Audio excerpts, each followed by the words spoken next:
Hello students, आज की class में आपका स्वागत है। आज हम बिजनेस कम्युनिकेशन का effective written listening topic discuss करने जा रहे हैं। ये इफेक्टिव लिसनिंग का ही पार्ट है। इफेक्टिव लिसनिंग हमारे प्रीवियस क्लासेस से चल रहा है, तो आज हम इफेक्टिव रिटन लिसनिंग के बारे में बात करेंगे। तो चलिए, effective written listening for a written communication, newspaper, magazine, bulletin, suggestion book, reports, diary, handbook and pamphlets acts are used. Written communication में कौन कौन से जरिए मीडियम यूज होते हैं? Newspaper, magazine, bulletin, suggestion book, reports, diary, handbooks and pamphlet use होते हैं। उसके आगे the manager should take all precautions. उसी के आगे हम नेक्स्ट स्लाइड में लिख लेते हैं The manager, एक सेकेंड इंक चेंज कर लेते हैं। The manager should be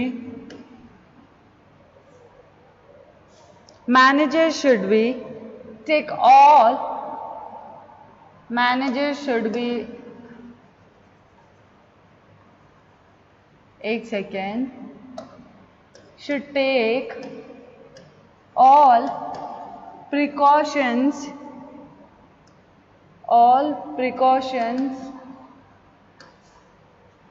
while giving a written message. While giving a written message. Clear है यहां तक? The language of written message, the language of written message, language of written messages should be simple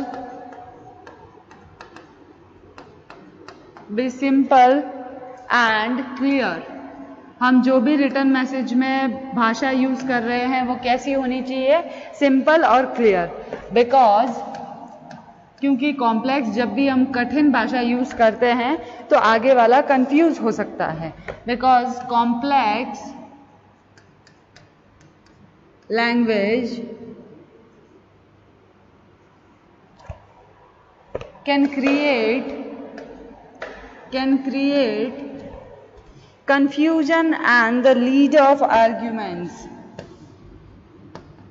Confusion and thus the lead of arguments. वो argument को lead करता है अगर हमारी complex language हुई तो, और हमारे रिसीवर के मन में कंफ्यूजन क्रिएट करता है। The message should be brief, concise and to the point. Message कैसा होना चाहिए? ब्रीफ। मैसेज कंसाइज यानी संक्षिप्त होना चाहिए। मैसेज कैसा होना चाहिए रिटर्न में? टू द पॉइंट, सीधी सिंपल सी बात होनी चाहिए। कोई फॉर्मेलिटी, कोई एक्सक्यूज, कोई उच्च नीच, कैसा भी कुछ भी पॉइंट नहीं होना चाहिए। सीधा जो बात कहना है आपको उसी बात को पॉइंट बनाकर रखिए। But that doesn't mean that any necessary information should be left out. इसका मतलब ये नहीं है कि आप कोई भी जरूरी जो भी इंफॉर्मेशन है वो आप क्या करो, लेफ्ट आउट कर दो। That doesn't mean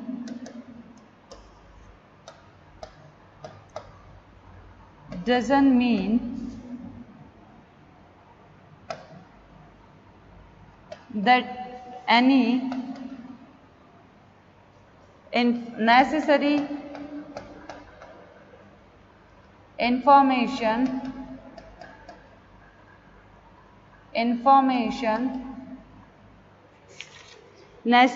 information should be left out.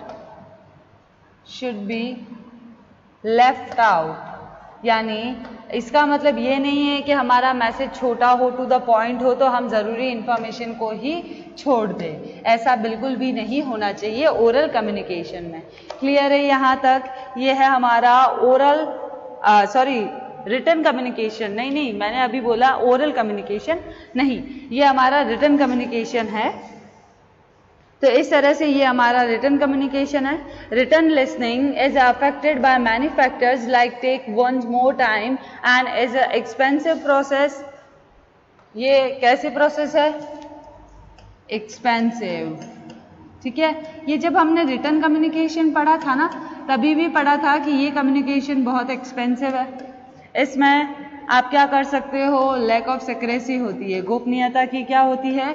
कमी होती है। ठीक है, तो इस तरह से to make it more effective the message should be complete and its impact should be study. The message should be brief and unnecessary expense should be avoided. ठीक है, यहाँ पर हम लिख देते हैं अननेसेसरी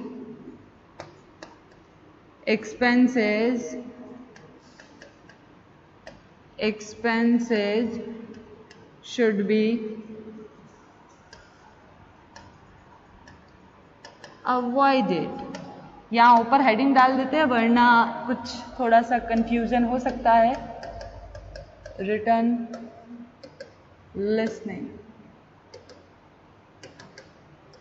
क्लियर है यहाँ पर? चले आगे। अब हम आगे बात करते हैं वीडियो सेशन लिसनिंग की। आगे हम बात करते हैं वीडियो सेशन लिसनिंग की। ठीक है, क्या होता है वीडियो सेशन लिसनिंग, वो भी हम देख लेते हैं। यानी कि वीडियो सेशन लिसनिंग का मतलब होता है, वीडियो सेशन लिसनिंग का मतलब होता है कि हम संचार की इस तकनीक में ऐसे संसाधनों का प्रयोग किया जाता है जिन्हें देखकर सूचनाएं प्राप्त की जाती है। दृश्य संचार साधनों में निम्नलिखित मुख्यतः है, जैसे चेहरे के हाव भाव, कोई ऐसा symbol, exhibition, chart, photography, poster. इन सब से हम क्या कर सकते हैं? कुछ तस्वीरें छपी हुई होती है और इनसे हम अपनी जो भी मैसेज है वो ले सकते हैं। तो चलिए इसको भी हम नोट डाउन कर लेते हैं। In this method of communication,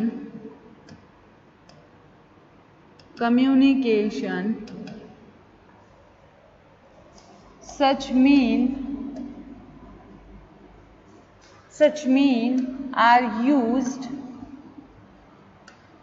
which give information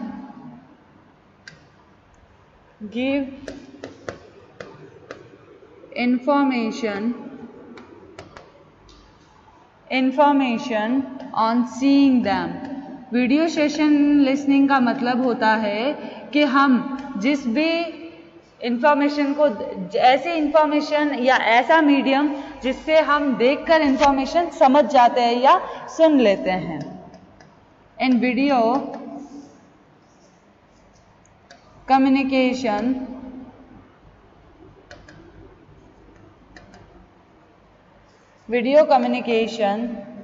the following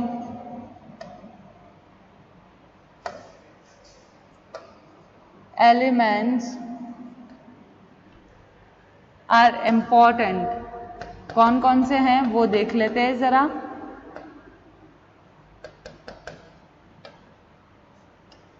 चलिए वो देख लेते हैं। फेशियल एक्सप्रेशन,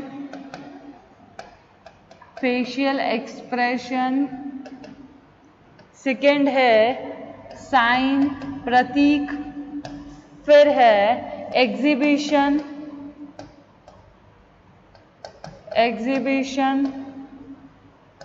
फिर है चार्ट्स, फिर नेक्स्ट दे रखा है फोटो, उसके बाद दे रखा है पोस्टर्स, उसके बाद है उसके बाद दे रखा है नोटिस बोर्ड। इन सारी जगहों से आप क्या कर सकते हो?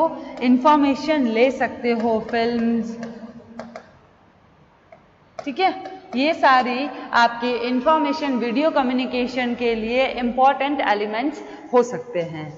क्लियर है?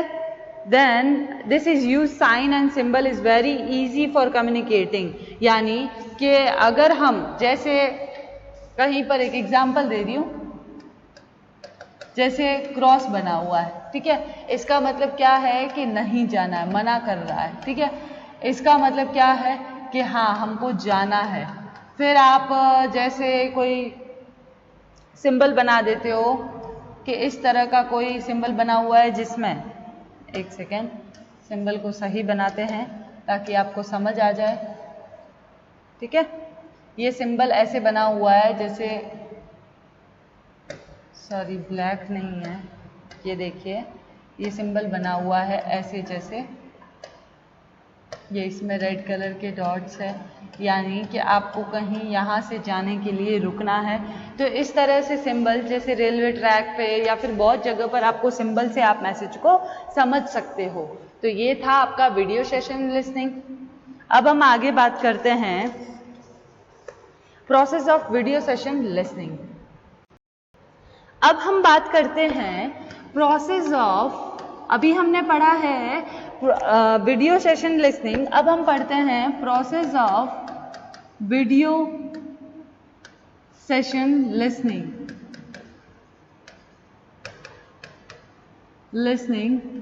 ठीक है, उसके बारे में देख लेते हैं क्या कहता है ये process of video session listening.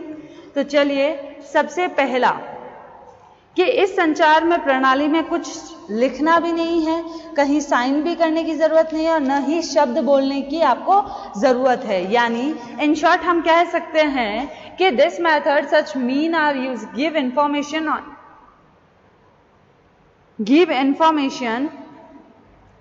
On seeing them. ठीक है, तो इस वजह से हमको क्या करना है, नो रिटन। ठीक है, हमको लिखने की जरूरत नहीं है, नो वर्बल, हमको बोलने की भी जरूरत नहीं है, और नो ऐसी कोई मैसेज या फिर हमको वर्क करने की जरूरत नहीं है जो हमारे इस सेशन का पार्ट नहीं हो। क्लियर है यहां पर? उसके बाद दिस प्रोसेस कैन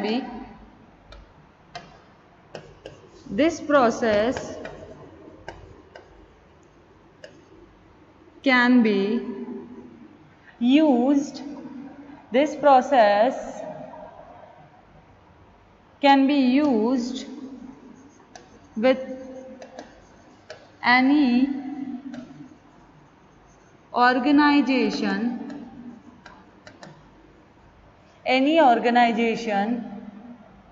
या any other process, क्या पढ़ा रही हूँ यार, any other process quite easily। ये इससे प्रोसेस काफ़ी इजी हो जाती है, इसकी प्रोसेस इजी होती है। This process is very useful for giving general messages. ठीक है, किसके लिए इजी होती है? जनरल मैसेजेस के लिए ये इजी हो जाती है। It can also use for presentation, it can also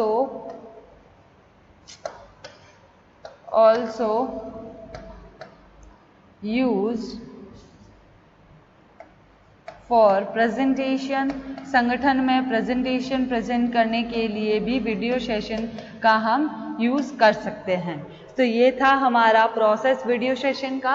अब हम नेक्स्ट बात करते हैं हमारे ऑडियो विजुअल कम्युनिकेशन की। ठीक है, क्या होता है हमारा audio visual communication? Audio visual communication, ठीक है, वो क्या होता है उसके बारे में हम बात कर लेते हैं। Audio visual communication, this method include television and cinema. ये किस किस को इंक्लूड करता है? टीवी और सिनेमा को इंक्लूड करता है।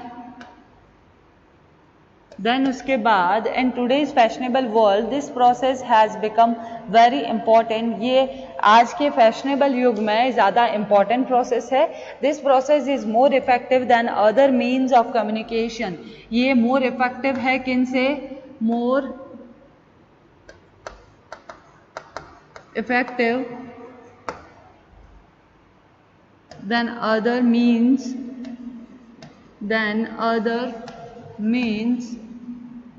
of communication,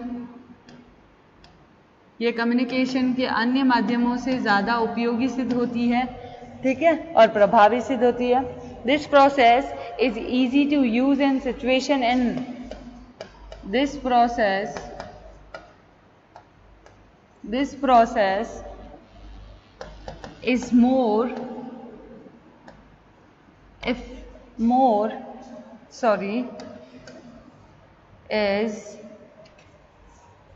हम वो मोर वाला बाद में हम डिस्कस कर लेंगे. easy to use in situation where a large number of people, जहाँ पर ज़्यादा नंबर हो, लोग जहाँ भीड़ भाड़ वाली जहाँ ज़्यादा हो, वहाँ पर हम क्या कर सकते हैं, इस मैसेज को, इस तरीके को हम यूज़ कर सकते हैं और अपने मैसेज को फ्लो करवा सकते हैं. टू बी एड्रेस, जहाँ पर ज़्यादा भीड़ भाड़ हो, हम वहाँ पर इस तरीके का उपयोग कर सकते हैं. And too detail, and that too in detail, ठीक है. ये था हमारा ऑडियो विजुअल कम्युनिकेशन. और इसके आगे जैसे कि ये in big organisation this method use किसके लिए आता है, ये यूज़ कि हमारे जो भी वर्कर्स है, यूज फॉर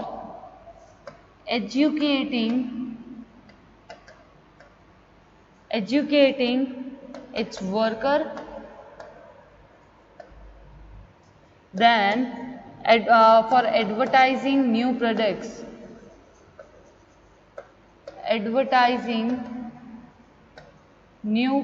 नए नए प्रोडक्ट की एडवर्टाइजिंग करने के लिए भी ये कम्युनिकेशन यूज़ आता है. जैसे डिटर्जेंट एंड इलेक्ट्रॉनिकल अप्लायंसेज, इन सब के यूज़ के लिए भी ये कम्युनिकेशन काम आता है. वैसे हालांकि हमने ये ऑडियो विजुअल कम्युनिकेशन हमने स्टार्टिंग जब बेसिक जो कम्युनिकेशन के टाइप्स पढ़े थे उसमें हमने देख लिया था. टीवी, एक देखो आप कभी भी कोई बात सुनते हो, सिर्फ सुनने पर आपको याद नहीं रह पाती है, या फिर सिर्फ लिखने से, आप सिर्फ देखने से आपको वो चीज़ याद नहीं रहेगी. पर अगर आप किसी चीज़ को याद, देखते और सुनते दोनों एक साथ हो, तो तब वो चीज़ ज़्यादा इफेक्टिवली आपको समझ आएगी और ज़्यादा इफेक्टिवली आप उसको सुन पाओगे. तो इसलिए ऑडियो विजुअल कम्युनिकेशन ज़्यादा इफेक्टिव लिसनिंग के लिए काम आता है और उसी के लिए ज़्यादा इम्पॉर्टेंट है. तो यहाँ तक क्लियर है आपको. अब हम आगे बात करते हैं कि आगे जो हमारे टॉपिक्स है वो है कि इफेक्टिव लिसनिंग एक्सरसाइज और essential elements of effective listening और गुड लिसनर कौन हो सकता है. तो ये सारे हम नेक्स्ट क्लास में डिस्कस करेंगे. अब हम एक बार वापस से हम इसको देख लेते हैं कि ऑडियो विजुअल कम्युनिकेशन होता क्या है. हमारा जो ये ऑडियो प्रोसेस है, प्रोसेस है वीडियो सेशन की, इसको भी हम एक बार देख लेते हैं कि इस संचार प्रणाली में न तो कुछ लिखना होता है और न ही हस्ताक्षर करने की जरूरत है, न ही शब्द बोलने पड़ते हैं और न ही संदेश का संचार होता है. इस प्रणाली का उपयोग शब्द बोलने नहीं पड़ते और उसके बावजूद भी आपका मैसेज फ्लो कर जाता है. इस प्रणाली का प्रयोग अन्य किसी प्रणाली के साथ अत्यंत सरल रूप में किया जाता है. जो बात सभी के लिए सामान्य हो या सभी को चेतावनी देती हो या विज्ञापन करती हो, उसके लिए ये व्यवस्था उपयुक्त रहती है. सांख्यिकीय आंकड़ों को प्रदर्शित करने में यह प्रणाली अत्यंत उपयुक्त रहती है. तो इसलिए इस प्रोसेस को ज्यादा लॉन्ग टर्म के लिए फॉलो किया जाता है. अब हम बात करते हैं ऑडियो विजुअल कम्युनिकेशन की. ठीक है, ऑडियो विजुअल वैसे तो आपको पता है ऐसा मैसेज, ऐसा कम्युनिकेशन जिसमें हम सुन भी सकते हैं और हम क्या कर सकते हैं, देख भी सकते हैं. आधुनिक समय में ऑडियो विजुअल माध्यमों का प्रयोग संचार में दिनों दिन बढ़ता जा रहा है. चाहे वो ट्रेनिंग हो, मीटिंग्स हो, यहाँ पर हम लिख देते हैं किस किस में यूज आते हैं, मीटिंग्स, ट्रेनिंग, ठीक है, अगर इनमें भी है या अन्य औद्योगिक क्रियाओं में चित्रों या फिल्मों, video cassette, movie camera, tap recorder, mobile phone, TV, इनका उपयोग होता जा रहा है, जिसकी वजह से ऑडियो विजुअल कम्युनिकेशन का दिन ब दिन महत्व बढ़ता जा रहा है। ऑडियो विजुअल इस प्रणाली में टेलीविजन और सिनेमा जैसी श्रवण व्यवस्थाएं आती है। हमने यहाँ नोट कर दिया है कि कौन सी आती है, टीवी और सिनेमा। आज का युग फैशनेबल है, इसलिए इसको ज्यादा इफेक्टिव माना गया और जहां पर ज्यादा भीड़ भाड़ हो वहां पर हम क्या कर सकते हैं, इस प्रोसेस को यूज करके, हम ऑडियो विजुअल को यूज करके अपना मैसेज अन्य लोगों पर या फिर बहुत सारे जहां पर भीड़ भाड़ के इलाके हैं वहां पर हम इस मैसेज को पहुंचा सकते हैं, जिससे हमारा मैसेज ज्यादा अंडरस्टैंडेबल हो। क्योंकि लोगों को जब दिखेगा भी और अगर वो सुन भी रहे और देख भी रहे हैं तो वो ज्यादा याद भी रहता है, ज्यादा सुनने में भी अच्छा लगता है, इफेक्टिव लिसनिंग होती है और हमको अंडरस्टैंड भी इजी हो जाता है। तो इस तरह से ये हमारा था audio visual communication. Next class में हम इसी के आगे कंटिन्यू करेंगे कि हमारे जो भी एसेंशियल एलिमेंट्स है इफेक्टिव लिसनिंग के वो, और इफेक्टिव लिसनिंग का एक्सरसाइज और एक अच्छा श्रोता कैसा हो सकता है उसके बारे में भी हम डिटेल डिस्कशन हम नेक्स्ट क्लास में जरूर दे देंगे। तो आज की क्लास हम यहीं खत्म करते हैं। Thank you.